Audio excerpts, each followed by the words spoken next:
So you saw the title and you clicked on this video. You're probably wondering, why does Warlords of Draenor deserve a second chance? A chance at redemption? Well, there's a lot of things about WoW that maybe you do or do not know. See, I've said for a while now that I have a love-hate relationship with this expansion.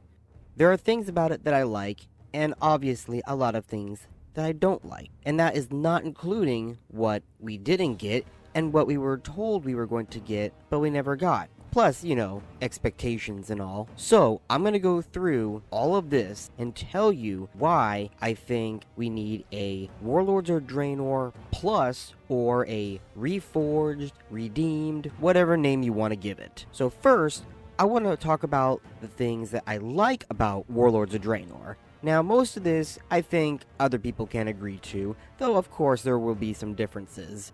The first thing that I liked about Warlords of Draenor was, of course, the music. The music is amazing in almost every single instance of this expansion, as well as the various landscapes. I love the various landscapes such as the burning snowy hills of Frostfire, the jungles of Tanan, at least the parts that are not demon-infested, and even the wasteland of Gorgorond. A lot of it was very interesting, and it was well made in my opinion. Now, the next part is going to be a little bit more of a personal opinion, but it's going to be about the story. So, I will agree that the story, when you compare it to the rest of World of Warcraft, is not good, and it actually does not even relate to the rest of the game. What I mean by that is, you can take out all of Warlords of Draenor, and it does not affect the story at all one bit. Nothing affects it because it is an alternate reality in the past, and it does not affect anything of our timeline, which we'll get more on that in a minute. But what I'm going to say that I like about it is, let's say for a moment, let's say that it's just a standalone expansion. It's just a standalone, and we're just focusing on the story that we have present to us at the moment. There are individual stories that are quite decent, like the Frostfire story. Now, of course, which I will be getting into later, there are parts of the story and parts of the questing that have been removed. But I love the story between Duratan and his brothers. Smaller stories like that, and even with Uriel, well, before she turns batshit crazy, that is, later on in the story, they were very good. Smaller individual stories. That is mostly what I'm talking about here. And again, they don't affect the overall story, which makes them bad, but if we're not looking at that, the story themselves are not that bad. On top of that, it's a war story. It's one side against the other, with war machines, fighting, swords, shields, and yes, a little bit of magic. But it's not focused on anything cosmic, and that's been the criticism with the last several expansions, is that it gets too much into the cosmic powers, into outer space and demons and spaceships, old gods and Cthulhu-like creatures. This is just a, well, not including 6.2, that is, a just orc versus human and orc story. So I felt like it was okay for what we got, again, in a vacuum where it's like, you know, by itself.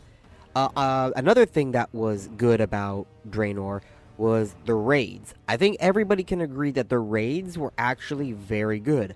Highmaul was a bit okay, it was average, right?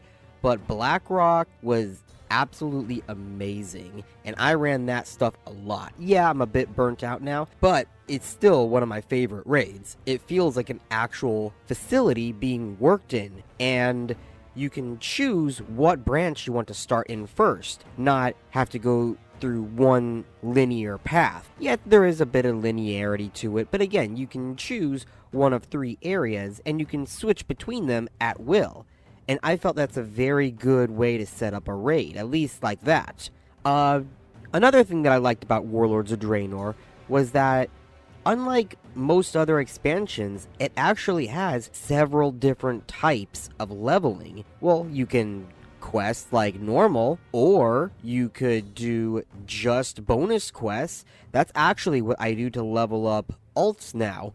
Well, not in the last expansion where they shrunk down the leveling, like the levels. I have not leveled with the new leveling system that they have in. I'm talking about the original 1 to 20 system. Well, 1 to 120, that is. When I leveled up alts, I never did any of the questing. I would do just enough to unlock the experience potion from the garrison and do nothing but the bonus quest. And then, after you do the bonus quest, when you already hit level 100, you could actually continue leveling in Draenor instead of going to the Legion expansion by picking up all of the various treasures that are around the map. So, again, you could do treasures, bonus objectives, PvP was a viable way of leveling.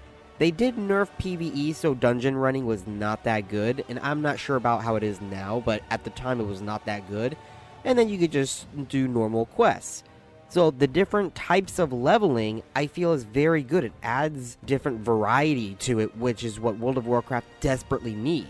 Something that it has that is only good because current expansions, at least from the last few that they've had, did not have, is world bosses. Now, of course, they're not how I really want the world bosses to be in terms of all of the expansions, but when you compare it to, like, Battle for Azeroth, where they're on a weekly rotation, so if there's a certain boss you need, you can only kill it once every 3 months or whatever.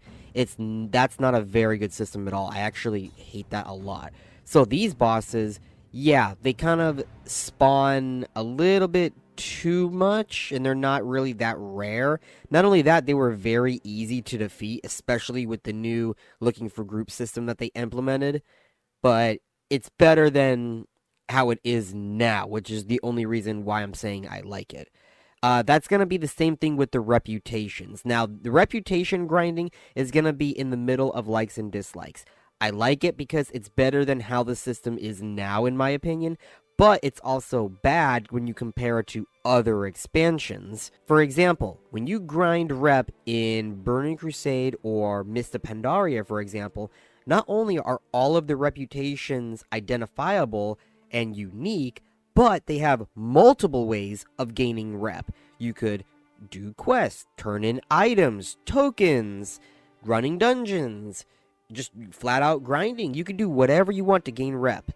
In Warlords of Draenor, every single reputation was a grind. Now, again, that would burn a lot of people out. All of your reputations are grinding, so they're all the same. However, it is better than, for example, Legion with the world quests, because Legion, you could only gain reputation through world quests. You cannot pick and choose what reputation to do, nor do it on your own time. You have to do it when the game tells you you can do it. And I feel that's very bad. I hate it. So, that's why grinding reputation is in the middle of like and dislike. Now, we're going to use that as a stepping stone to get to the dislikes. Well, what do I dislike about Warlords of Draenor? Well, for example, Apixis crystals. Now, having a currency is not really that bad of a thing on paper. It was how the Apixis system was implemented that made it bad. On top of that, you have other things such as, now, I did say questing, like some of the stories is okay, and there's multiple ways to level. However, there was a lot of linear questing. When you choose to do the questing to level through the zones, the quests themselves are very linear. You cannot choose what hub to go to in any order you wish, unlike Wrath of the Lich King, for example, because in order to unlock certain areas, you have to do the previous area first, and to do that, you have to do the previous area. Therefore, it's a linear questing. And when you've already done it 2, 3, 4, 5 times, you already know all of the quests, and it becomes literally the same thing over and over, and I do not like linear questing. Another thing to get rid of would be the legendary ring. I think legendaries should be legendary. Bring back the classic legendaries, where not only do you have to look for a rare drop, but you have to build it with rare materials that are built from other players, so there's cooperation involved. Of course, you have guilds that work all toward one person, but if a single person was trying to get it, then, you know, cooperation with other people of the server and so on. Basically, take out the legendary ring, and put in actual legendaries. Another thing I did not like about Warlords of Draenor was Ashran, and there's a lot of reasons for that. One, it became the hub, the capital hub of the expansion, which we'll get into that later, but also the PvP Ashran part of it, I did not like at all. I was hoping for a Alteric Valley 2.0, and it really came down to go here, now go here. Hey, now we go here, now we go here. And you're always moving to a single point that the game tells you basically to move to, instead of you coming up with your own strategies and trying to defeat the other team. And I just thought that was boring as shit. Now, I have a few more things to say that I dislike about it. Garrisons is another one. Everybody knows why the Garrisons are bad. And it's not that the Garrisons themselves on paper is bad. What made Garrisons bad, so originally they were supposed to be optional. However, just like with the farm in Pandaria, Blizzard, they've actually said this on the record, well, they want players to have a reason to go back to the garrison rather than abandoning it like the Pandaria farm after they got their use out of it. So they added in the mine, the herbs, the ward table that gave you raid gear, not to mention mailbox, auction house, banker, and anything you can imagine. That, not only that, they also added a trade chat. So that is the entire reason why no one left their garrisons. If you took away all of that and made it purely cosmetic and optional, then it would be fine. But we will get more on that later, because that's actually part of my next section. But real quick, two last things that I dislike about Warlords of Draenor. The rares. The rares are absolutely terrible. This was the very first expansion. Rares were not rare. You could only kill them for rewards once per character, and they constantly spawned. I think rares should be how they were in Mists of Pandaria. Now, I like the rares in Wrath of the Lich King, for example, where, again, they were rare, but also when you killed them, not only did they drop a lot of useful resources for crafting, but they had a high drop chance of dropping blues, for an example, BOEs included. In Mists of Pandaria, not only did they do that at times, but a lot of the rares actually had unique items that only they dropped, so you would want to look for a specific rare. I think a mix of that system and what I said about Wrath of the Lich King with the rare materials that makes you want to kill the rares for the rare materials is a better system than what we got in Warlords of Draenor. And the very last thing that I disliked about Warlords of Draenor is the treasure system. Now, I said I liked it because of the experience gain, and that is true. You do get a lot of experience gains. There are some cool and unique toys and items, weapons that you can get from the treasure system in Draenor. However, they put that in and got rid of the original treasure system, which I think is way more rewarding than this, because once you know where everything is, it's no longer exciting, because not only do you know where it is, but there's add-ons that say, go here for this item, go here for this item, and you literally just go from point to point to point to collect all the treasures, and that's it. With the original treasure system that was in the game from vanilla through Cataclysm, it was removed in Mists of Pandaria. You had your treasure chests, which again were rare, but you had an approximate idea that they would spawn in locations with a high volume of enemies, such as camps and caves. And when you opened up that chest, it was always randomized. Again, you could be disappointed with what you find, but you could also be very surprised with various resources that not only at the time of this system were valuable to everybody. So not if maybe you want that silver bar because you're a blacksmith, but if you're not a blacksmith, that silver bar could be useful to other people. You could sell it and still make a profit.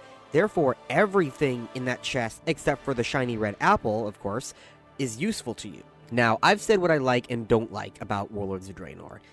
The next part of this video is going to be, what did we not get? So, this is basically what was promised to us from Blizzard during BlizzCon and various other sources, but was not delivered to us. The first thing on my little paper list here is we never got a storyline surrounding Medivh. Medivh was actually supposed to, at least the shade or the legacy of Medivh was supposed to be a big thing in this expansion, and we never got it. Another thing that everyone should remember is Farallon. Farallon was another zone that we were supposed to be able to go to in a later patch of the expansion. It would have become the Netherstorm area in Outlands, and it is a ground for the various Draenei to live in. It had a lot of Draenei architecture, and we never saw it. We only got an Easter egg from the War Table quest where your followers get to go to Farallon, but not you. The next thing is the Sea of Zangar. Now, the Sea of Zangar as an entity, like as a zone, was somewhat implemented. You could obviously go and kind of swim around in it. However, you can't swim completely around in it because they did add fatigue, so you cannot go far into there. But it was actually supposed to be an underwater zone compared to Vashir.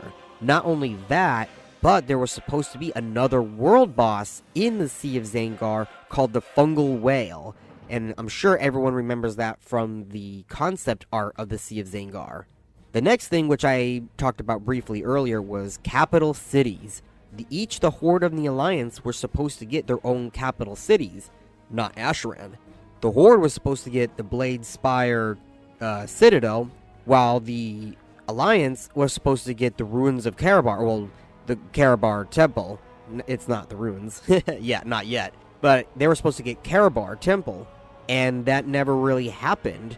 The quests that lead up to when it would become the capital city are still somewhat there. The Horde still raid the Blade Spire, and the Alliance have to defend the temple from the orcs. However, they don't really become our capitals and are shortly abandoned afterward. The next thing is we never got another zone called the Ogre Nation. Now, there was a name for it, but I cannot remember what it was called. But there was supposed to be a completely separate zone, an island, as it were, off the coast of Nagran to the west. And it was going to be the capital of the ogres, because Highmalt is actually not the capital. It is just an outpost, a city. The actual Ogre Nation was supposed to be on that island where we would find the king of the ogres, and that never came to be. The next thing is Garrison Choices. Now, I'm not talking about where to place what item in your garrison. I'm mostly well, that could have been a thing too, but I'm mostly talking about location choices. Every single garrison outpost in all the various zones were originally supposed to be where you could choose where your garrison was going to be. That was the selected area for them, but that never happened, and it was cut, and they became little outposts instead. But that was where you would be able to choose what zone your garrison would be in. The next thing we did not get is Shattrath. Shattrath was not only supposed to be an open area for us to quest in, I'm not sure if it was supposed to be a neutral city or not, but I do know for a fact that it was supposed to be a raid for Shattrath, which never ended up happening. We never ended up getting that Shattrath raid. The next thing that I saw was, originally there was supposed to be a quest line in Shadowmoon Valley that would involve Feral Worgen. I'm not really sure how that was supposed to play out, but that was said in, I believe, BlizzCon, that the Feral Worgen were going to have their lore and story expanded upon in Shadowmoon Valley, circling around the Feral Worgen. Another thing that was supposed to happen, and this was actually in the alpha or the beta of Draenor, but then changed before the launch, and it was supposed to be Kargath surviving Highmaul. When you defeated him originally, he actually ran off from you defeated, but in the live version of the game, he ends up dying. So there was supposed to be an entire Kargath plot after Highmaul, which never ended up happening, and it led to a lot of people disappointed that he became the first boss of pretty much the entirety of the raiding in the expansion. We still have a few more to go here, but the next one is Ogram Doomhammer. Ogram basically makes a quick cameo in the Tanan Jungle, or not Tanan Jungle, in Terrakar Forest, but it didn't really go anywhere, and I think he actually ended up dying in that quest line. He was supposed to have a much larger role, probably with Thrall, and of course Duratan, because that was his best friend, but it never ended up happening and was completely scrapped. He only just became a cameo, and it was kind of dumb, really. Another thing that was talked about in BlizzCon, now this, I think, became a thing in Legion, but originally, all of the classes were supposed to get cosmetic class accessories that you could upgrade and have them, upgrade over time to look cooler. I think that eventually developed into the artifact item system in Legion, but this was supposed to be cosmetic only. For an example, you could get a tome that could sit on your side, and the more you leveled it up, the more grand and shiny the tome would be. Or for hunters, maybe they would get a badass quiver, something like that.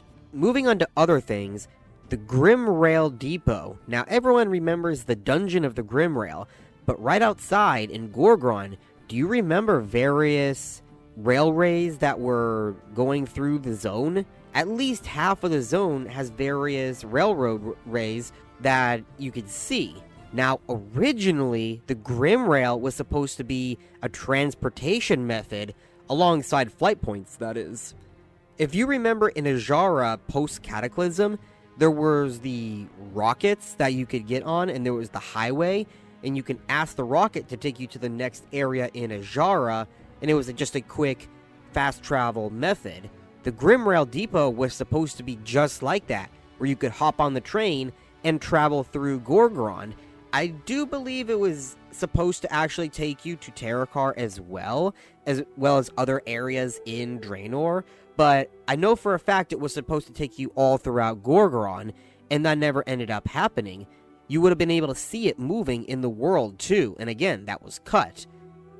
The Grim Rail Depot ended up just becoming a dungeon, and then you can see some of the various trains in the raid of Blackrock as well. Tanan Jungle is, of course, another zone. Now, while this zone was added, a lot of what was in it was not what it was supposed to be, and on top of that, it was toward the end of the expansion, when originally it was supposed to be at launch as a jungle zone, and it ended up becoming a demon-infested zone. So Tanan Jungle is another one that we didn't really get as promised, which is why it's on this list. The last two things that I have is we were denied 4, and I'm meaning 4, unfinished Battlegrounds, which I believe at least 1 or 2 of them are still in the game files, and people on private servers have actually found them, and there's videos that you can see of what the Battlegrounds would have looked like. I don't remember exactly what the Battlegrounds were supposed to be, but I do remember that I looked them up when I looked them up that there was 4 of them. Imagine that. This would have been the only expansion to add more than 2 Battlegrounds for the expansion, and that would have been amazing. Of course it was cut, though, for shitty Ashran. And the last thing on what we didn't get from this expansion was an entire story plot about Yrel. Yrel, which we did get a lot of story and progression with Yrel, but what was cut from her story was that it was going to be explored upon that Yrel was actually the daughter of Archimonde, and who was the final boss of this expansion, Archimonde. It would have been very interesting to actually explore that, and to wonder why Velen had such a, fascination around her, why he trusted her so much. Maybe it was just because she was the daughter of his childhood friend, but again, wouldn't you be kind of wary about her? And now for the last part of this video, which will still take a few more minutes here, but I've now gone through what I like, what I dislike about Draenor, and what we were denied from promises from Blizzard. Now, what would make this expansion even better? Because just adding everything that I said that we were denied would already make this a very good expansion. Granted, if they were developed right, that is, right? Now, let's say that there is somebody who makes a private server, and I'm saying private server because I do not trust Blizzard with this. But if somebody was to make a private server and they added everything in that was promised, well, why stop there? Why not progress and add even more to it to make it even more amazing? So this is just a short list that I made of my personal opinion of what I think should be added in this expansion. And I would like it if anyone watching this, if you've made it this far, please tell me in the comments below what you think could be added to make this expansion even more amazing too. Well, you know, more amazing than what I said, and let alone what it is now. Anyway, so the first thing is I would turn garrisons into proper player housing. There are plenty of videos on what you could do with player housing in World of Warcraft, so I'm not going to stay too much on this, but I would say make it a mix of various games. Like, I would like a RuneScape version of player housing, just with a lot less grinding involved. Because, you know, you have to make 500 oak tables in order to make one teak table. If you take out all of that grinding, but have the same, like, you can build your own house, have your own trophies and various furniture, you can have a dungeon, just like in RuneScape, you can have a dungeon, you could have a games room, all that kind of stuff. Just go all out, make it customizable, make it rewarding for playing the game, from reputations to dungeons to PvP. So many possibilities. But again, you've already heard this 1,000 times, so I'll move on to the next thing. Now, when it came to the story, one of the most disappointing things, which I already talked about, is that it did not affect our Azeroth. This, and again, you could take out this story completely and it does not affect us at all. And the reasoning because that is it didn't really affect us in any way. So, if we were to keep the same kind of storyline where Garrosh goes back and gets the Iron Horde to attack us, we'll make them attack us instead of going through just one dark portal.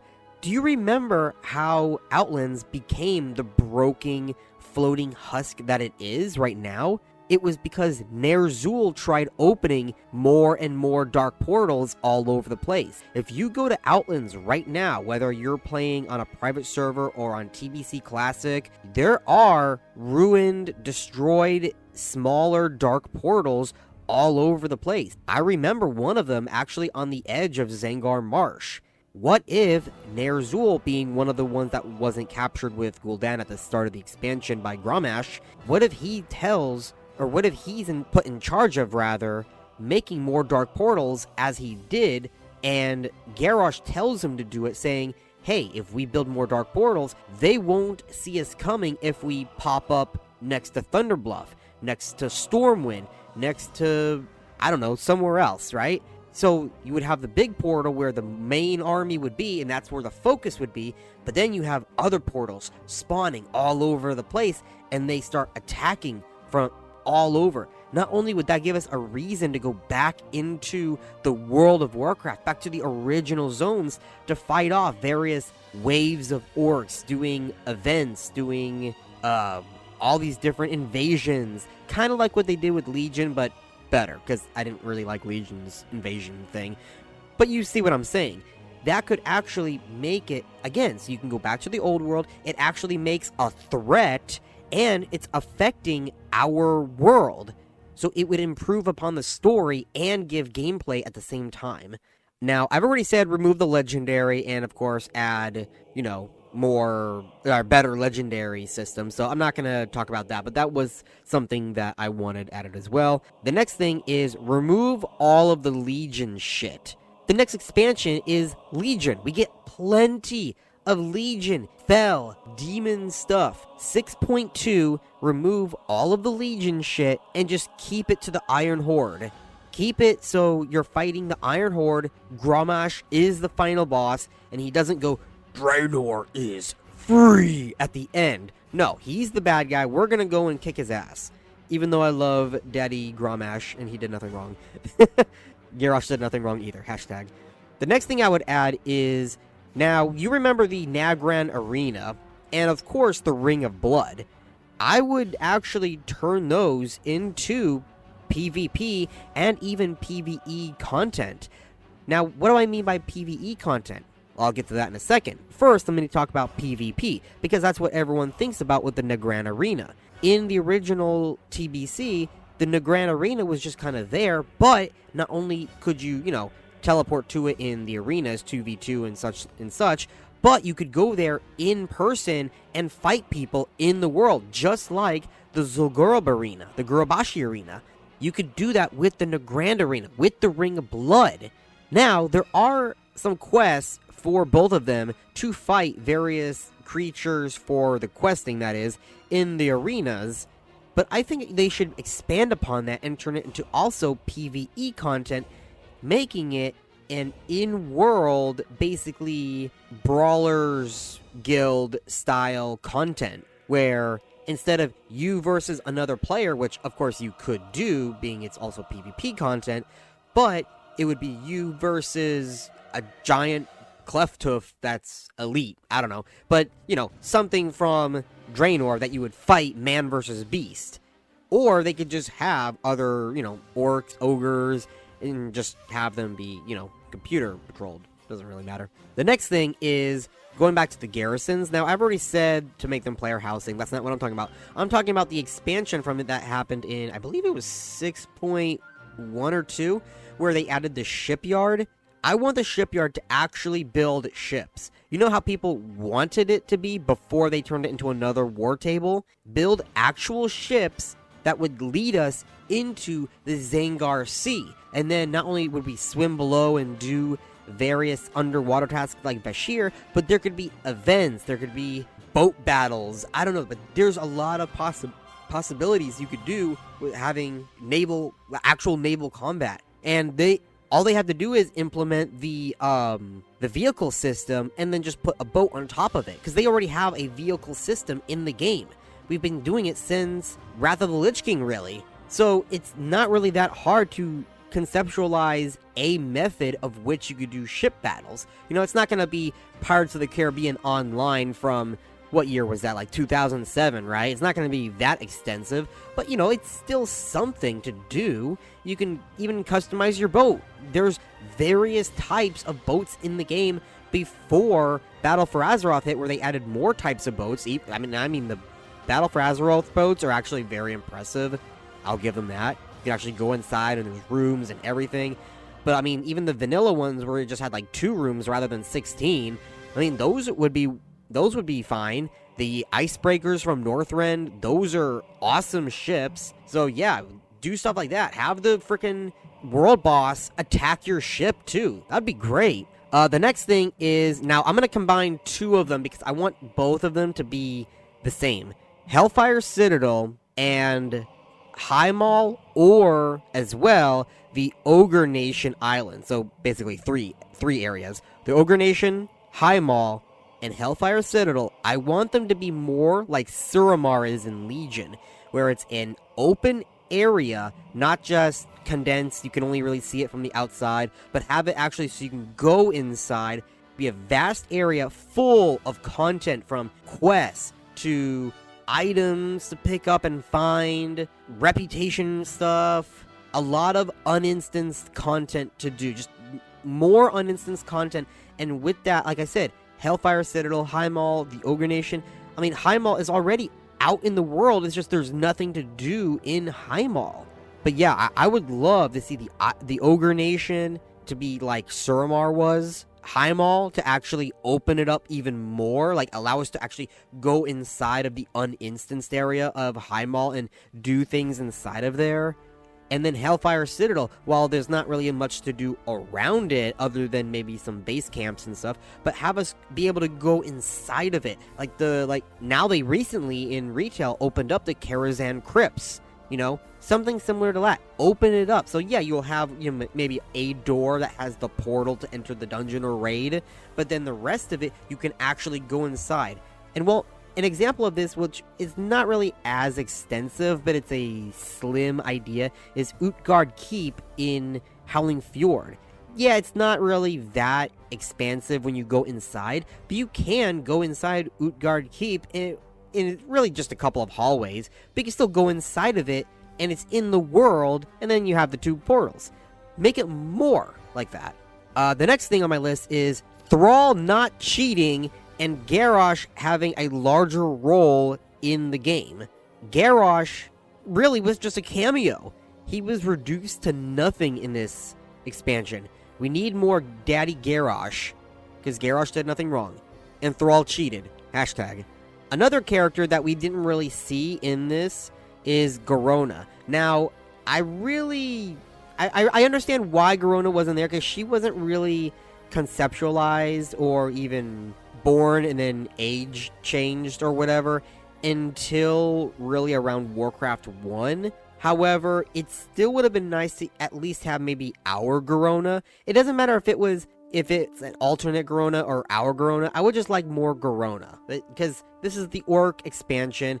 Have Garona, because she's an orc. Well, half orc. And the last thing, well, it's a bit long, so this is why it's at the end. But the last thing, which this is not really going to be something that is possible due to the way that World of Warcraft is coded, that I've been told from other people. But if it is ever found out, like a way to develop this or a way to get around it or something like that, I would love for there to be a third faction, the Iron Horde. Have them be a third faction, because a lot of people actually want to play a villain. The Horde in World of Warcraft, not Warcraft, are not villains. People think of them as villains. And yeah, there are, what happened with Sylvanas recently, but, not including that. I'm talking about specifically Thrall's Horde.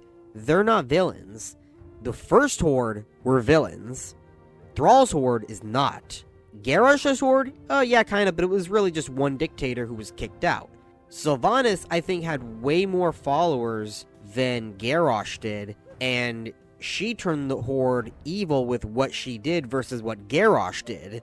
When you take away Sylvanas, again, the Horde is not really that evil. So I think the Iron Horde would be a great faction for people who want to actually play villains to play a villain. And in the Iron Horde faction, there can be more than just orcs as their race. Obviously you will have orcs from the various clans. Dragon Maw, which came later on, they were not really in the first war, they came later on, but, add them in. Why not, right?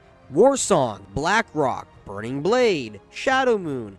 There's so many. You could add ogres, because ogres were in the Iron Horde. At least a few of them were, and they were actually added into the Horde during the original lore when they were taking out the Draenei. The ogres joined the original Horde. So ogres, I think, can be part of the Iron Horde, at least a small portion of them. Goblins, because again, there were goblins that joined the Iron Horde, so they can have goblins. Ogeron, we've seen them in the Iron Horde. There are even boss fights.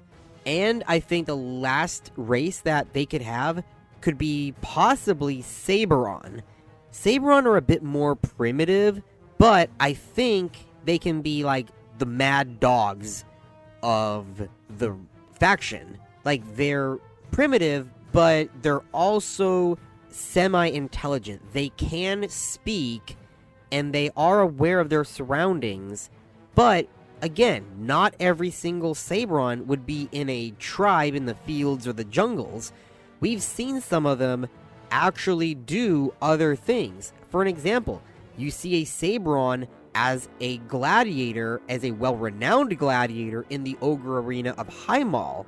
There are some that could break off and go and do their own things. Saberon have been captured and used as feral beasts and even pets by the Iron Horde, as we see on the Iron Docks dungeon. What if some of them are either brought in with promises, or maybe they just have their own agenda, or they just could be pets of the Iron Horde, just feral beasts and treated as pets? Either way, I think Saberon would be a good addition.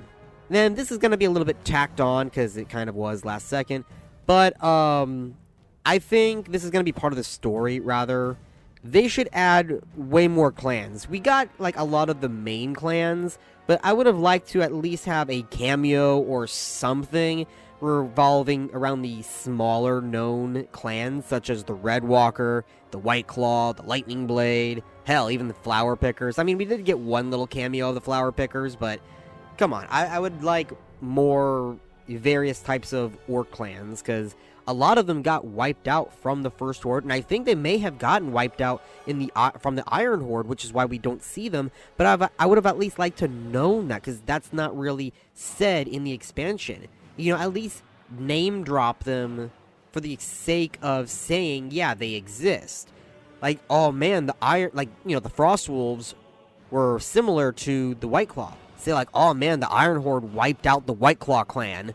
You know, at least a name drop. That's all I really ask. You don't really have to add a new village for every single clan that didn't make it in. But, again, at least a name drop. That's all I really ask. But anyway, this is almost an hour-long video now. And if you're still watching it, holy shit, you have a patience. But I think I've gotten my point across now. And this is a very long video. Now, this video is going to be a little bit late, and I apologize for that. If you watched my little 5-minute stream on Wednesday, then you would know that I lost my script to this video, so this whole video has been unscripted, just points I wrote down on a piece of paper, because the entire script that I wrote, I lost. The save, the autosave, it didn't save at all, and I lost everything when my power blipped because of a hurricane. So, yeah, that's a thing. But, yeah, this video has actually been a while in the making, and I'm glad that I'm finally getting done with it, and I want to make more videos like this. I want to make a video on Wrath of the Lich King, and can it be improved upon? A vanilla, or like a vanilla plus experience, but Wrath of the Lich King. Other expansions too. Even I have an idea of a purely made up, like, what if I got to develop my own expansion or my own private server? So yeah, if you would like to hear more of that stuff, news about World of Warcraft private servers, I'm starting to delve a little bit more into like survival games as well.